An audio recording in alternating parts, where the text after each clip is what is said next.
Hello students. तो बच्चों JEE main के क्वेश्चन चल रहे थे हमारे। Work energy power question number 21 पे पहुंच चुके हैं। करते हैं भाई सवाल को। देखो क्या बोला है इन्होंने। चलो क्वेश्चन नंबर 21 में बोला ए particle of mass m moving with velocity v। देखो भाई एक पार्टिकल है और वो v वेलोसिटी से चल रहा है, मास उसका m है। ओके।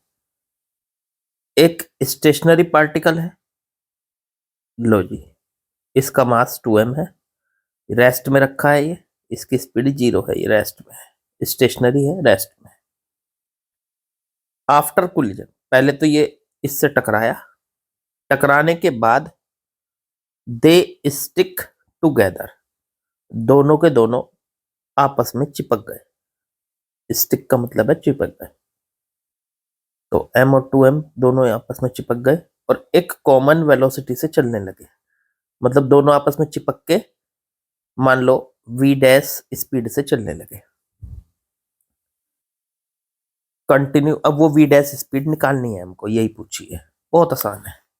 इसके लिए देखो डायरेक्ट फॉर्मूला होता है हमारे पास, क्या वो होता है, कॉमन स्पीड के लिए v डैश बराबर m1 v1 plus m2 v2 और बटे में m1 प्लस m2। देखो जब दो पार्टिकल टकराते हुए आपस में चिपक जाते हैं तो ऐसे कोलिजन को हम कहते हैं परफेक्टली इन इलास्टिक कोलिजन। और इस कोलिजन में मोमेंटम को कंजर्व करते हैं और मोमेंटम को कंजर्व करने के बाद उसकी कॉमन वेलोसिटी हम निकालते हैं। तो वो कॉमन वेलोसिटी v डैश आ गई। तो m1 पहले पार्टिकल का मास m, वेलोसिटी उसकी v, m2 दूसरे पार्टिकल का मास 2m और उसकी वेलोसिटी रेस्ट में है वो तो 0 और बटे में m प्लस 2। ये आ गया mv बटे में, ऊपर तो ये 0 बन चुका है, बटे में 3m, m से m कैंसिल, आंसर आ गया v बटे 3। तो बिल्कुल सिंपल सा आंसर था सी। अच्छा ये फॉर्मूला कहाँ से आया? तो ये परफेक्टली इनइलास्टिक कोलिजन में आपने पढ़ा होगा। वैसे ये उससे इससे मोमेंटम कंजर्वेशन लॉ से आया है, ठीक है ना। मोमेंटम कंजर्व किया हमने, टकराने से पहले दोनों पार्टिकल का मोमेंटम और टकराने के बाद दोनों पार्टिकल्स का मोमेंटम आपस में बराबर कर दिया हमने, उससे ये फॉर्मूला आता है। ठीक है, ये पढ़ा होगा आप लोगों ने सभी कुछ। चलो आगे बढ़ते हैं, नेक्स्ट क्वेश्चन पे आते हैं। देखो सवाल क्या बोला है, ने कहा a ball is dropped from a height of 20 metre. एक बॉल है, उसको 20 मीटर की हाइट से ड्रॉप कर दिया, 20 मीटर की हाइट से। अब वो फ्लोर पे जाके टकरा रही है, फर्श पे जाके टकरा रही है और ई की वैल्यू दे रखी है 0.5, कोफिशिएंट ऑफ रेस्टिट्यूशन दे रखा है 0.5। अब ये टकरा के जब वापस जाएगी, यहां से टकरा के, फ्लोर से टकरा के जब वापस जाएगी तो कितनी हाइट तक जाएगी ये बताना है। टकराने के बाद वापस जाएगी तो कितनी हाइट तक जाएगी। देखो एक बात सुनो, वैसे तो इसका एक डायरेक्ट शॉर्टकट होता है। शॉर्टकट क्या है जरा वो बता देता हूं आपको। अगर कोई कैपिटल H हाइट से मान लो आई बॉल और नीचे टकराई, तो जब वो दोबारा जाएगी टकराने के बाद वापस, तो कितनी हाइट तक जाती है उसके लिए एक शॉर्टकट है और वो है एक कोलिजन होने के बाद वो ई स्क्वायर H हाइट तक जाती है। अब ई क्या है? ये ई है कोफिशिएंट ऑफ रेस्टिट्यूशन। तो ई स्क्वायर H हाइट तक वो जाएगी। चलो इससे अगर डायरेक्ट निकाले तो H बराबर ई स्क्वायर H, भाई कैपिटल H हाइट से वो चली थी, अब टकराने के बाद कितनी हाइट तक जाएगी? तो E square into capital H। अब ई है 0.5, स्क्वायर कर दो 0.5 को 2 बार मल्टीप्लाई कर लो, H इसकी हाइट कैपिटल, h मतलब 20। चलो पॉइंट हटाओ, 10 लिखो, पॉइंट हटाओ, नीचे 10 लिखो, 0 से 0 कट गया, 5 से इसको काट लो, 2, 2 से 2 कट गया, ऊपर बचता है सिर्फ 5। तो हाइट आ गई 5 मीटर, 5 मीटर। बिल्कुल आसान। लेकिन अगर आपको ये शॉर्टकट ना पता हो तो आप इसको अपने बेसिक मेथड से कीजिए। ठीक है, बेसिक मेथड से कैसे करोगे? जब ये बॉल चली थी उस टाइम पे इसकी स्पीड 0 थी, जब ये यहां आके टकराई तो उस टाइम पे इसकी स्पीड होगी √2gh, √2gh। फिर जब टकराने के बाद वापस गई तो इसकी स्पीड कितनी होगी? तो जब कोई बॉडी या कोई भी बॉल है, पार्टिकल है, जब टकराता है सीधे किसी दीवार से टकराता है, तो टकराने के बाद उसकी स्पीड जो होती है, मान लो टकराते टाइम उसकी स्पीड v है, v ले रखी हमने यहाँ, तो टकराने के बाद उसकी स्पीड हो जाती है e इंटू वी। तो ये हो जाती है उसकी स्पीड e इंटू वी। अब e इंटू वी स्पीड लेके वो कितनी हाइट तक जाएगा, तो इक्वेशन लगा के आप इसको इजीली कर सकते हैं सवाल को। अगर ना हो तो कमेंट में बताना मुझे, वैसे आप इजीली इस सवाल को कर लोगे। ठीक है, चलो खैर, शॉर्टकट से मैंने आपको बता ही दिया, याद रखना ये भी शॉर्टकट भी। आगे बढ़ते हैं, चलिए क्वेश्चन नंबर 23 में आते हैं। As per the given figure a small ball P, देखो ये एक बॉल है पी, ओके, कलर चेंज करता हूं, ये पी बॉल है, ठीक है, slide down the quadrant of circle, नीचे आ रही है वो सर्किल पे घूमते हुए ऐसे, and hits the other ball Q, और दूसरी बॉल क्यू है उससे आके टकराती है। ये बॉल नीचे आ रही है और उससे आके टकरा रही है, ऑफ इक्वल मास, मास दोनों का इक्वल है, मान लो इसका भी m है तो इसका भी m है। ठीक है, of equal mass which is initially at rest, ये रेस्ट में है, नीचे रखी हुई है।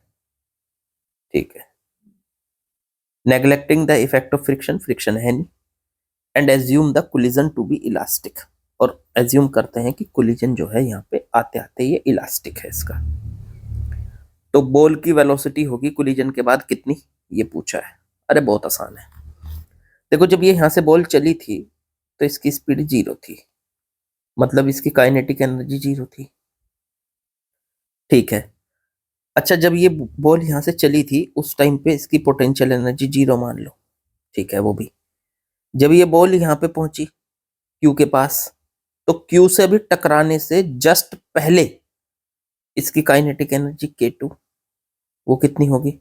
तो उस पे टकराने से मान लो जब ये यहाँ पे पहुंची होगी ये बॉल, तो उससे पहले इसकी स्पीड मान लेते हैं हम v है, इसकी स्पीड v है, स्पीड इसकी v है। ठीक है, v से टकराई है यहाँ के, और v से टकराई तो इसकी स्पीड v हो गई, तो इसकी काइनेटिक एनर्जी होगी हाफ mv², और जिस पॉइंट पर ये थी उससे नीचे पहुंच गई h हाइट, देखो ये हाइट यहां से यहां, ये नीचे पहुंच गई है, ये हाइट, इतनी हाइट नीचे पहुंच गई है, इस लेवल से इतनी हाइट, तो जितनी हाइट ये नीचे पहुंची इसको h कह लो, तो इसकी पोटेंशियल एनर्जी कितनी हो गई होगी U2।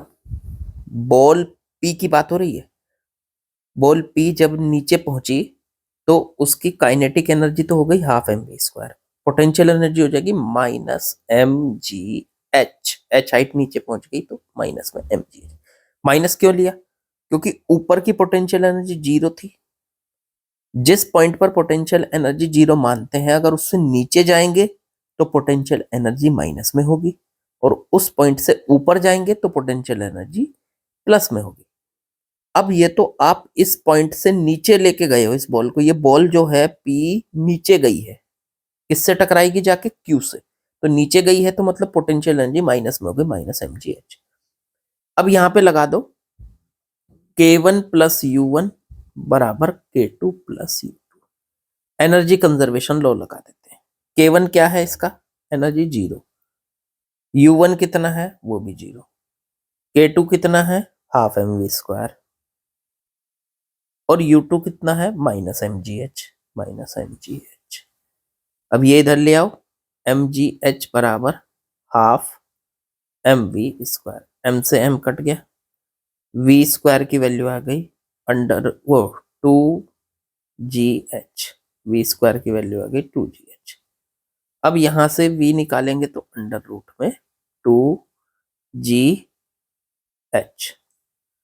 निकाल लो ये v, 2g की वैल्यू 10, h हाइट इसकी, तो हाइट है इसकी 20 सेंटीमीटर, ये है 20 सेंटीमीटर 20, तो 20 को लिख लो 0.2, 0.2 को लिखेंगे तो 2 2 4 हो जाएगा, 4 का अंडर रूट 2 हो जाएगा, 2 मीटर पर सेकेंड। इसका मतलब जब ये नीचे पहुंची तो इसकी स्पीड कितनी थी, 2 मीटर पर सेकेंड थी।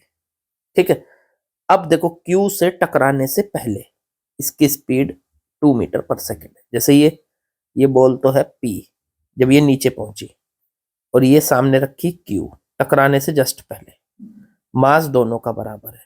अब ये तो रेस्ट में रखी है Q तो, और इसकी स्पीड मान लो 2 मीटर पर सेकेंड है v, और परफेक्टली इलास्टिक कोलिजन है। अब याद करो एक शॉर्टकट बताया था मैंने, अगर दो सेम मास और उनके बीच में perfectly elastic head on collision होता है, परफेक्टली इलास्टिक कोलिजन होता है उनके बीच में, कौन सा कोलिजन, इलास्टिक कोलिजन कह लो या परफेक्टली इलास्टिक कह लो, एक ही बात है, इलास्टिक कोलिजन होता है उनके बीच में। तो अगर मास दोनों का बराबर है तो वो एक दूसरे को अपनी वेलोसिटी बदल लेते हैं, मतलब p की वेलोसिटी तो q को मिल जाएगी और q की वेलोसिटी p को मिल जाएगी, ऐसा होगा। तो देखो p की वेलोसिटी कितनी है v, वो तो मिल गई q को, तो q के पास वेलोसिटी हो गई v, और q की वेलोसिटी किसको मिल गई, q की वेलोसिटी मिल गई p को, तो उसकी वेलोसिटी कितनी हो गई है यहां से, वो हो गई आपकी 0, क्योंकि देखो q के पास कितनी वेलोसिटी थी 0, रेस्ट में था वो तो वो वेलोसिटी इसको मिल गई, तो p के पास वेलोसिटी चली गई 0 और q के पास वेलोसिटी हो गई v।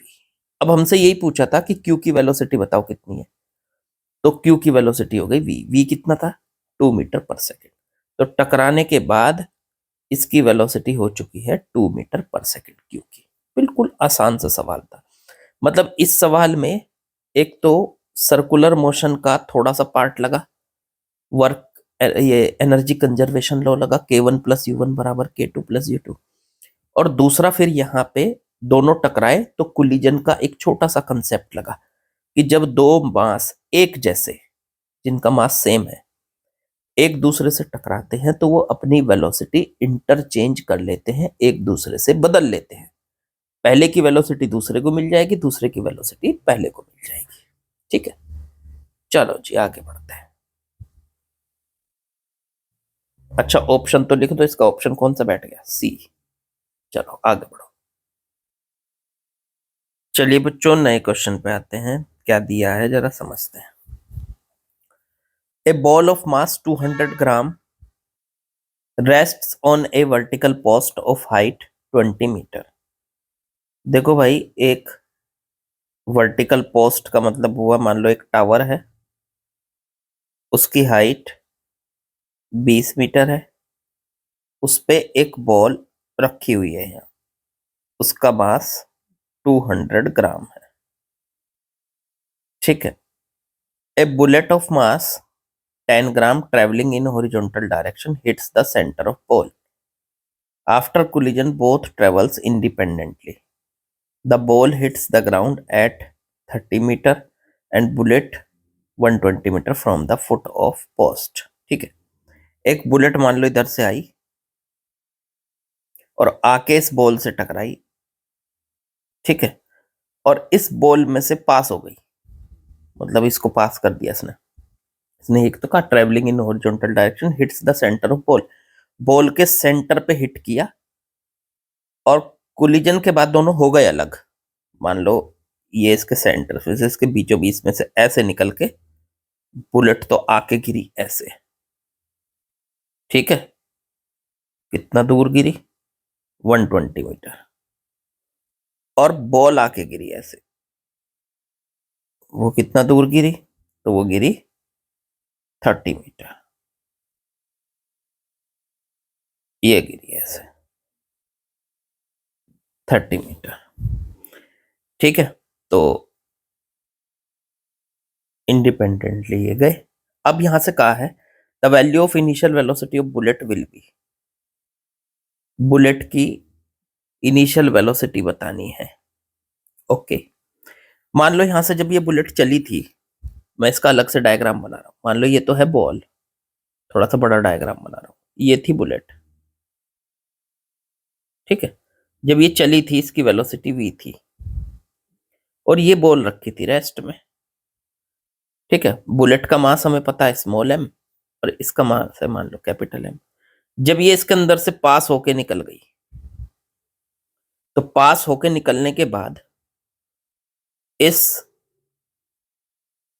इसका मास कितना हो गया, इसका स्पीड कितनी हो गई? तो इसकी स्पीड तो निकालनी पड़ेगी सर हमको टकराने के बाद। तो देखो बॉल कितनी दूर जाके गिरी, बॉल 30 मीटर पे जाके गिरी और बुलेट कितनी दूर जाके गिरी? 120 मीटर पे जाके गिरी। मतलब हम इनका कैलकुलेशन कर सकते हैं, इनकी स्पीड कि टकराने के बाद, या ये कहो बुलेट जब इस बॉल के अंदर से पास हो जाएगी उसके बाद उसकी स्पीड कितनी हो जाएगी, ये हम निकाल सकते हैं। तो मान लो इसकी स्पीड तो हो गई बॉल की, वो तो हो गई v1, और बुलेट की स्पीड इसमें से निकलने के बाद बुलेट की स्पीड हो गई, वो हो गई v2, और पहले कितनी थी? v थी। तो क्या यहाँ पे मोमेंटम कंजर्वेशन लॉ लग सकता है? तो बिल्कुल, बुलेट इसके अंदर से पास होकर चली गई तो बुलेट की स्पीड v2 और बॉल की स्पीड इसकी m मास की v1। तो करो इसको मोमेंटम कंजर्वेशन लॉ लगाओ। जब दो चीजें आपस में टकराती है तो उनका मोमेंटम कंजर्व रहता है। तो मोमेंटम कंजर्वेशन लॉ तो वो है टकराने से पहले दोनों का मोमेंटम और टकराने के बाद दोनों का मोमेंटम। टकराने से पहले बुलेट का मोमेंटम बताओ, तो सर मास m और velocity v, small m into v। फिर ऐसे ही बॉल का मास कैपिटल M और रेस्ट में रखी है तो 0 वेलोसिटी। टकराने के बाद तो बॉल का मास कैपिटल M और उसकी स्पीड v1 और बुलेट का मास स्मॉल m और उसकी स्पीड v2। तो यहां से आ गया स्मॉल mv बराबर capital M v1 plus small m v2। लो ये एक इक्वेशन बन गई, इसका हम यूज करेंगे अभी थोड़ी देर में। m की, कैपिटल M की, इनकी सबकी वैल्यू रखेंगे। चलो इस इक्वेशन को फर्स्ट कह दो, कोई दिक्कत नहीं। अब जरा आगे बढ़ो। बॉल का जो स्पीड है बॉल की, वो तो मान रखी है आपने टकराने के बाद कितनी? v1। और बुलेट की जो स्पीड है वो मान रखी है v2। अच्छा एक बात सोचो, जब बॉल यहां से नीचे गिरी, देखो मैं एरो घुमा रहा हूं, नीचे गिरी तो उसे गिरने में कितना टाइम लगेगा? अब गिरने का जो टाइम होता है वो डिपेंड करता है उसकी हाइट पे। उसका फॉर्मूला होता है डायरेक्ट अंडर रूट में 2h/g। पढ़ा है? ऐसे ही दूसरा इसका भी, अब बुलेट भी जब गिरी उसको भी उसकी हाइट पे डिपेंड करेगा। अब हाइट तो दोनों की सेम है, दोनों 20 मीटर पे है, तो उसको भी टाइम सेम यही लगेगा, अंडर रूट 2h/g। दोनों का टाइम सेम ही लगेगा, निकाल दो। अंडर रूट में 2h/g अलग से निकाल रहा हूं, देखो यहाँ अंडर रूट में 2h की वैल्यू 20 मीटर, g की वैल्यू 10, 0 0 2 का स्क्वायर 4 का √2 आ गया। 2 सेकंड लगे, 2 सेकंड में बुलेट भी गिर गई और 2 ही सेकंड में ये आपकी बॉल भी गिर गई। अब देखो मैं अगर बताऊं आपको कि मान लो यहां से ये 2 सेकंड में गिरी, यहां से यहां तक, ये तो थी बॉल। बॉल की स्पीड कितनी है मान लिया, बॉल की स्पीड हमने मानी थी टकराने के बाद v1। तो बॉल गिरी यहां ऐसे, कितनी दूर, 30 मीटर पे, ठीक है। टाइम कितना लगा, वही 2 सेकंड, t बराबर 0 से। तो अब यहां से आप निकाल सकते हो डिस्टेंस बराबर स्पीड इनटू टाइम, ये फॉर्मूला लगा सकते हो। डिस्टेंस कितनी है इसकी हॉरिजॉन्टल में, या कह लो एक्स एक्सिस में कितनी डिस्टेंस है इसकी, 30 मीटर। स्पीड कितनी है इसकी एक्स एक्सिस की तरफ, तो स्पीड v1, और टाइम कितना लगा इसको, 2 सेकंड। तो v1 की वैल्यू आ गई ना 15/2, तो 15 मीटर पर सेकंड आ गई। लो जी, ये v1 की वैल्यू आ गई। अब ऐसे ही सेम निकाल सकते हो आप बुलेट के लिए, बिल्कुल सेम इसी तरह से निकाल सकते हो आप बुलेट के लिए। यहां से बुलेट गई कितनी स्पीड से, v2 मान रखी थी, देखो यहां टकराने के बाद की स्पीड v2 से गई और ऐसे टकराई, मतलब वहां जाके गिरी, कितनी दूर गिरी, 120 मीटर पे, 120 ही था ना, हाँ। तो अब इसकी स्पीड बिल्कुल यही फॉर्मूला लगाओ, टाइम तो वही लगा इसे भी 2 सेकंड गिरने में। तो v2 निकालने के लिए स्पीड बराबर डिस्टेंस अपॉन टाइम फॉर्मूला लगा दो। ये फॉर्मूला इसलिए काम कर रहा है यहाँ पे क्योंकि यहाँ पे कोई एक्सेलरेशन नहीं है। डिस्टेंस कितनी, 120, और टाइम कितना लगा इसको यहाँ से, 2 सेकंड। तो बुलेट की स्पीड आ गई 60 मीटर पर सेकंड। लो v1 और v2 आ गए। अब उठा के इन सबको इस इक्वेशन में रखना है। m बुलेट का मास, चलो जी बुलेट का मास देखो कितना था, 10 ग्राम, और बॉल का मास था 200 ग्राम। चलो स्मॉल m की जगह रख दिया 10 ग्राम, इनटू में इसकी स्पीड v,